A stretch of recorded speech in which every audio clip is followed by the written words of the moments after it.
Salam Media Sriwijaya. Dalam rangka memperingati Hari Orang Muda Sedunia tahun 2022, Orang Muda Katolik Dekanat 1 Keuskupan Agung Palembang bertempat di Gereja Santo Yosef Palembang merayakan Ekaristi yang dipimpin oleh Monsiur Yohanes Harun Yuwono, Uskup Keuskupan Agung Palembang dan Monsiur Pius Riana Prabdi Ketua Komisi Kepemudaan KWI serta beberapa pastor di Dekanat 1 Palembang, bersamaan itu dengan launching logo dan teme Song IYD 2023 di mana Palembang direncanakan pada 26–30 Juni tahun 2023 akan menjadi tuan rumah Pesta Akbar Indonesia Youth Day yang akan dipusatkan di Jakabaring, Palembang, Sumatera Selatan.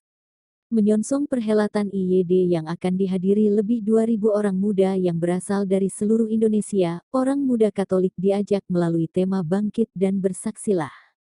Terinspirasi dari tema Hari Orang Muda Sedunia 2022, Mary Arose and When with Haste. Luk pukul 1.39.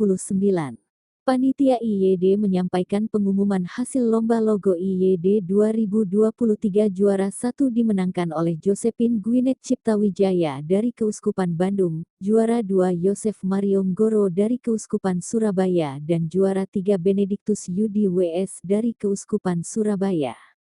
Sedangkan pemenang lomba teme Song IYD 2023 juara 1 Yosua Eka Pramudia dari Keuskupan Agung Jakarta, juara 2 Yuvenius Afdison, Paulina Dian Rahayu dari Kekupan Agung Pontianak, juara 3 Maria Lundi Berstien H, Victor Bewariat, Fabrian Florentinus Joseph dari Keuskupan Agung Merauke.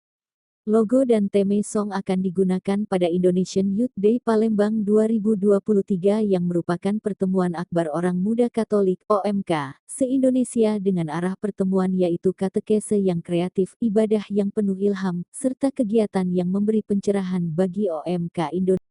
Mgr Yohanes Harun Yuwono menyampaikan penjelasannya bahwa momentum pelaksanaan IYD Palembang ini juga sekaligus menjadi kesempatan untuk berbagi dalam keberagaman dan kesempatan bersukacita dalam iman serta perjumpaan sebagai saudara seiman dan sebangsa. Melalui rangkaian kegiatan IYD, kapasitas dasar OMK yang semakin solid dan solider, mendalam cintanya pada Tuhan, meluas cintanya pada sesama ciptaan, tanggap, tangguh, tak gagap untuk terlibat sebagai pemeran utama dalam kehidupan diharapkan dapat tercapai.